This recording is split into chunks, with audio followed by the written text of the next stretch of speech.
Lévitique, chapitre 24. L'Éternel dit à Moïse, ordonne aux Israélites de t'apporter pour le chandelier de l'huile pure d'olive concassée, afin d'entretenir constamment les lampes.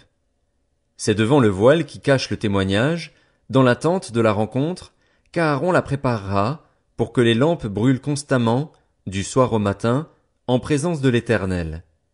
C'est une prescription perpétuelle pour vous au fil des générations. Il arrangera les lampes sur le chandelier d'or pur pour qu'elles brûlent constamment devant l'Éternel. Tu prendras de la fleur de farine et tu en feras 12 gâteaux. Chaque gâteau sera fait avec 4 litres et demi de fleur de farine. Tu les placeras en 2 piles, 6 par pile, sur la table d'or pur devant l'Éternel. Tu mettras de l'encens pur sur chaque pile et il brûlera à la place du pain en l'honneur de l'Éternel, comme souvenir. Chaque jour de sabbat, sans exception, on rangera ces pains devant l'Éternel de la part des Israélites. C'est une alliance éternelle. Ils appartiendront à Aaron et à ses descendants, et ils les mangeront dans un endroit saint, car ce sera pour eux une chose très sainte, prise sur les offrandes passées par le feu pour l'Éternel. C'est une prescription perpétuelle. Le fils d'une femme israélite et d'un homme égyptien sortit au milieu des Israélites et se disputa dans le camp avec un Israélite. Le fils de la femme israélite blasphéma et maudit le nom de Dieu. On l'amena à Moïse. Sa mère s'appelait Shélomis, elle était la fille de Dibri, de la tribu de Dan. On le mit sous bonne garde jusqu'à ce que Moïse ait déclaré ce que l'Éternel ordonnerait. L'Éternel dit à Moïse, fais sortir le blasphémateur du camp. Tous ceux qui l'ont entendu poseront leurs mains sur sa tête et toute l'assemblée le lapidera. Tu transmettras ces instructions aux Israélites. Celui qui maudira son Dieu supportera les conséquences de son péché. Celui qui blasphémera le nom de l'Éternel sera puni de mort. Toute l'assemblée le lapidera. Qu'il soit étranger ou israélite, il mourra pour avoir blasphémé le nom de Dieu. Celui qui frappera un homme mortellement sera puni de mort. Celui qui frappera un animal mortellement le remplacera, vie pour vie. Si quelqu'un blesse son prochain, on lui fera comme il a fait. Fracture pour fracture, œil pour œil, dent pour dent, on lui infligera la même blessure que celle qu'il a infligée à son prochain. Celui qui tuera un animal le remplacera, mais celui qui tuera un homme sera puni de mort. Vous aurez la même règle pour l'étranger que pour l'Israélite, car je suis l'Éternel, votre Dieu. Moïse parla aux Israélites. Ils firent sortir le blasphémateur du camp et le lapidèrent. Les Israélites se conformèrent à l'ordre que l'Éternel avait donné à Moïse. Lévitique, chapitre 25. L'Éternel dit à Moïse sur le mont Sinaï, transmets ces instructions aux Israélites. Quand vous serez entrés dans le pays que je vous donne, la terre se reposera, il y aura un sabbat en l'honneur de l'Éternel. Pendant 6 ans tu ensemenceras ton champ, pendant 6 ans tu tailleras ta vigne et tu en récolteras le produit. Mais la 7e année sera un sabbat, un temps de repos pour la terre, un sabbat en l'honneur de l'Éternel. Tu n'ensemenceras pas ton champ et tu ne tailleras pas ta vigne, tu ne moissonneras pas ce qui proviendra des grains tombés de ta moisson et tu ne vendangeras pas les raisins de ta vigne non taillée. Ce sera une année de repos pour la terre. Ce que la terre produira pendant son sabbat vous servira de nourriture, à toi, à ton esclave et à ta servante, à ton salarié étranger et à l'immigré qui habite avec toi, à ton bétail et aux animaux qui sont dans ton pays, tout ce qu'elle produit servira de nourriture.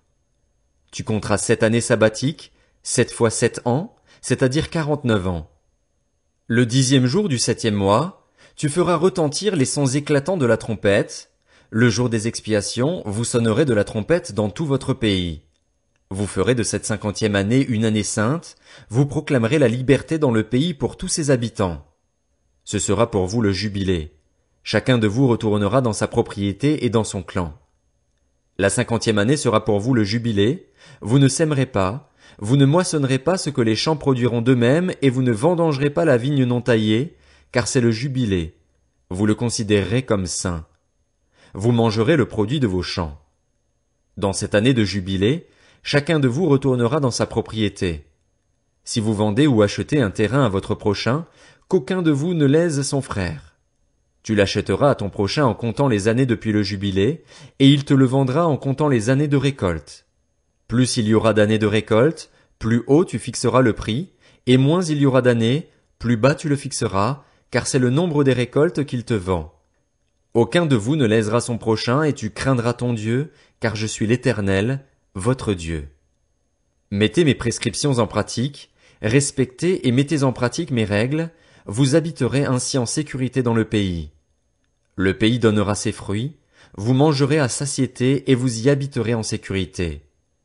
Peut-être vous dites-vous, que mangerons-nous la 7e année, puisque nous ne sèmerons pas et ne ferons pas nos récoltes? Je vous accorderai ma bénédiction la 6e année et elle donnera des produits pour 3 ans. La 8e année, vous sèmerez et vous mangerez de l'ancienne récolte, jusqu'à la 9e année, jusqu'à la nouvelle récolte, vous mangerez de l'ancienne. Les terres ne se vendront pas de façon définitive, car c'est à moi que le pays appartient et vous êtes chez moi comme des étrangers et des immigrés. Dans tout le pays dont vous aurez la possession, vous établirez un droit de rachat pour les terres. Si ton frère devient pauvre et vend une portion de sa propriété, celui qui a le droit de rachat, son plus proche parent, viendra et rachètera ce qu'a vendu son frère. Si quelqu'un n'a personne qui a le droit de rachat et qu'il se procure lui-même de quoi faire son rachat, il comptera les années depuis la vente, remboursera la différence à l'acheteur et retournera dans sa propriété. S'il ne trouve pas de quoi lui faire ce remboursement, ce qu'il a vendu restera entre les mains de l'acheteur jusqu'à l'année du jubilé. Lors du jubilé, il retournera dans sa propriété et l'acheteur en sortira. Si quelqu'un vend une maison d'habitation dans une ville pourvue de murs d'enceinte, il aura le droit de rachat durant une année entière à partir de la vente, son droit de rachat durera 1 an. Mais si cette maison située dans une ville pourvue de murs d'enceinte n'est pas rachetée avant la fin de l'année, elle restera définitivement à l'acheteur et à ses descendants, il n'en sortira pas lors du jubilé. Les maisons des villages dépourvus de murs d'enceinte seront considérées comme des fonds de terre, elles pourront être rachetées et l'acheteur en sortira lors du jubilé. Quant aux villes des Lévites et aux maisons qu'ils y posséderont, les Lévites auront un droit perpétuel de rachat. Si quelqu'un achète une maison à des Lévites, il sortira de la maison vendue et de la ville où il la possédait lors du jubilé, car les maisons des villes des Lévites sont leur propriété au milieu des Israélites. Les champs situés autour des villes des Lévites ne pourront pas être vendus, car ils en ont la possession pour toujours. Si ton frère devient pauvre et qu'il manque de ressources près de toi, tu le soutiendras, même s'il s'agit d'un étranger ou d'un immigré, afin qu'il vive avec toi. Tu ne tireras de lui ni intérêt ni profit, tu craindras ton Dieu et ton frère vivra avec toi. Tu ne lui prêteras pas ton argent à intérêt et tu ne lui prêteras pas ta nourriture pour en tirer un profit. Je suis l'Éternel, ton Dieu, qui vous ai fait sortir d'Égypte pour vous donner le pays de Canaan, pour être votre Dieu. Si ton frère devient pauvre près de toi et se vend à toi, tu ne lui imposeras pas le travail d'un esclave. Il sera chez toi comme un salarié, comme un immigré, il sera à ton service jusqu'à l'année du jubilé. Il sortira alors de chez toi avec ses enfants, et il retournera dans son clan, dans la propriété de ses ancêtres. En effet, ils sont mes serviteurs, ceux que j'ai fait sortir d'Égypte, on ne les vendra pas comme on vend des esclaves.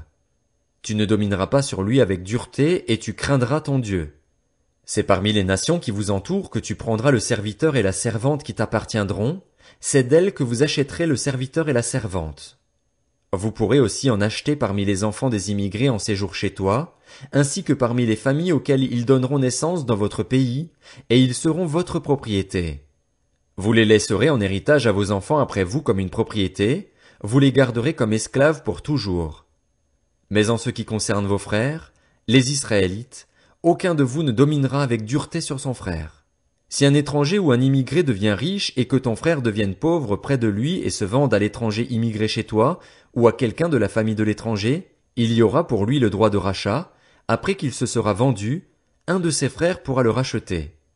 Son oncle, le fils de son oncle ou l'un de ses proches parents pourra le racheter. Ou bien, s'il en a les moyens, il se rachètera lui-même. Il comptera avec celui qui l'a acheté le nombre d'années depuis celle où il s'est vendu jusqu'à l'année du jubilé. Le prix à payer dépendra du nombre d'années, évalué comme celle d'un salarié. S'il reste beaucoup d'années, il payera pour son rachat une part proportionnelle du prix auquel il a été acheté. S'il reste peu d'années jusqu'à celle du jubilé, il en fera le compte et il payera pour son rachat une part proportionnelle. Il sera comme un homme salarié à l'année chez son maître et tu ne permettras pas à celui-ci de le traiter avec dureté. S'il n'est racheté d'aucune de ces manières, il sortira l'année du jubilé, lui et ses enfants avec lui. En effet, c'est de moi que les Israélites sont esclaves. Ils sont mes esclaves que j'ai fait sortir d'Égypte. Je suis l'Éternel, votre Dieu. Lévitique, chapitre 26. Vous ne vous ferez pas de faux dieux, vous ne vous dresserez ni sculpture sacrée, ni statue, et vous ne placerez dans votre pays aucune pierre ornée de figures pour vous prosterner devant elle, car je suis l'Éternel, votre Dieu. Vous respecterez mes sabbats et vous traiterez mon sanctuaire avec déférence, je suis l'Éternel. Si vous suivez mes prescriptions, si vous gardez mes commandements et les mettez en pratique, je vous enverrai des pluies en leur saison, la terre donnera ses produits et les arbres des champs leurs fruits. Le battage du blé durera jusqu'à la vendange, et la vendange jusqu'aux semailles. Vous mangerez du pain à satiété et vous habiterez en sécurité dans votre pays. Je mettrai la paix dans le pays et personne ne troublera votre sommeil. Je ferai disparaître du pays les bêtes féroces et l'épée ne passera pas par votre pays. Vous poursuivrez vos ennemis et ils tomberont devant vous par l'épée. Ainsi, 5 parmi vous en poursuivront 100, et 100 parmi vous en poursuivront 10 000, et vos ennemis tomberont devant vous par l'épée. Je me tournerai vers vous, je vous donnerai des enfants et vous rendrai nombreux, et je maintiendrai mon alliance avec vous. Vous mangerez des anciennes récoltes et vous devrez les sortir pour faire place aux nouvelles. J'établirai mon habitation au milieu de vous, et je ne montrerai pas de dégoût envers vous. Je marcherai au milieu de vous, je serai votre Dieu et vous serez mon peuple. Je suis l'Éternel, votre Dieu, qui vous ai fait sortir d'Égypte, qui vous ai tiré de l'esclavage. J'ai mis un terme à l'oppression qui pesait sur vous et je vous ai fait marcher la tête haute.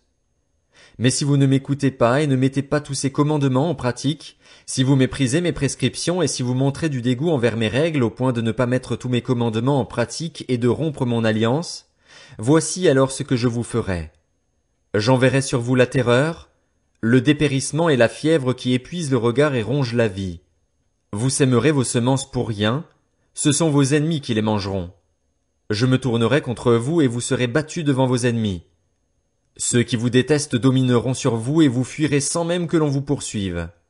Si, malgré cela, vous ne m'écoutez pas, je vous punirai 7 fois plus pour vos péchés. Je briserai la force qui fait votre orgueil, je rendrai votre ciel pareil à du fer et votre terre pareille à du bronze. Votre force s'épuisera inutilement, votre terre ne donnera pas ses produits et les arbres de la terre ne donneront pas leurs fruits. Si vous me résistez et ne voulez pas m'écouter, je vous frapperai 7 fois plus, conformément à vos péchés.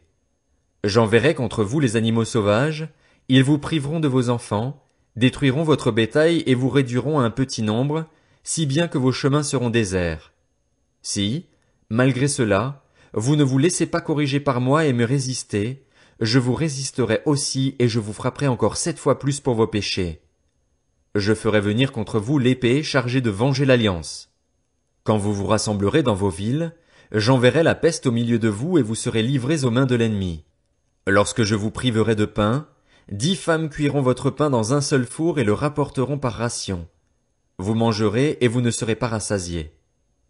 Si, malgré cela, vous ne m'écoutez pas et me résistez, je vous résisterai aussi avec fureur et je vous punirai encore 7 fois plus pour vos péchés. Vous mangerez la chair de vos fils et de vos filles.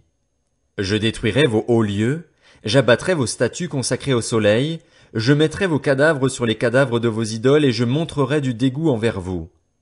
Je ferai de vos villes des déserts, je dévasterai vos sanctuaires et je ne respirerai plus l'odeur de vos parfums apaisants. Je dévasterai moi-même le pays à un tel point que vos ennemis venus l'habiter seront stupéfaits. Je vous disperserai parmi les nations et je dégainerai l'épée pour vous poursuivre. Votre pays sera dévasté et vos villes seront désertes. Alors le pays compensera ses sabbats durant toute la période où il sera dévasté et où vous serez dans le pays de vos ennemis. Oui, alors le pays se reposera et compensera ses sabbats. Durant toute la période où il sera dévasté, il aura le repos qu'il n'avait pas eu pendant vos sabbats, tandis que vous l'habitiez. Ceux parmi vous qui survivront, je remplirai leur cœur d'angoisse dans les pays de leurs ennemis. Le bruit d'une feuille agitée les poursuivra. Ils prendront la fuite comme on le fait devant l'épée et ils tomberont sans qu'on les poursuive. Ils trébucheront les uns sur les autres comme devant l'épée, sans qu'on les poursuive. Vous ne subsisterez pas en face de vos ennemis. Vous disparaîtrez parmi les nations et le pays de vos ennemis vous dévorera. Ceux parmi vous qui survivront seront frappés de dépérissement pour leurs fautes dans les pays de leurs ennemis, ils seront aussi frappés de dépérissement pour les fautes de leurs ancêtres. Ils confesseront leurs fautes et celles de leurs ancêtres, l'infidélité dont ils auront fait preuve envers moi et la résistance qu'ils m'auront opposée. C'est à cause de ces fautes que moi aussi je leur résisterai et les conduirai dans le pays de leurs ennemis. Alors leur cœur incirconcis s'humiliera, et ils payeront la dette de leurs fautes. Je me souviendrai de mon alliance avec Jacob, je me souviendrai de mon alliance avec Isaac et de mon alliance avec Abraham, et je me souviendrai du pays. Le pays sera abandonné pour eux et compensera ses sabbats durant la période où il restera dévasté loin d'eux. Ils payeront la dette de leurs fautes, parce qu'ils auront méprisé mes règles et qu'ils auront montré du dégoût envers mes prescriptions. Pourtant, lorsqu'ils seront dans le pays de leurs ennemis, je ne les rejetterai pas et je ne montrerai pas du dégoût envers eux au point de les exterminer, au point de rompre mon alliance avec eux, car je suis l'Éternel, leur Dieu. Je me souviendrai en leur faveur de l'ancienne alliance, par laquelle je les ai fait sortir d'Égypte aux yeux des nations pour être leur Dieu. Je suis l'Éternel. Telles sont les prescriptions, les règles et les lois que l'Éternel établit entre lui et les Israélites par l'intermédiaire de Moïse sur le mont Sinaï.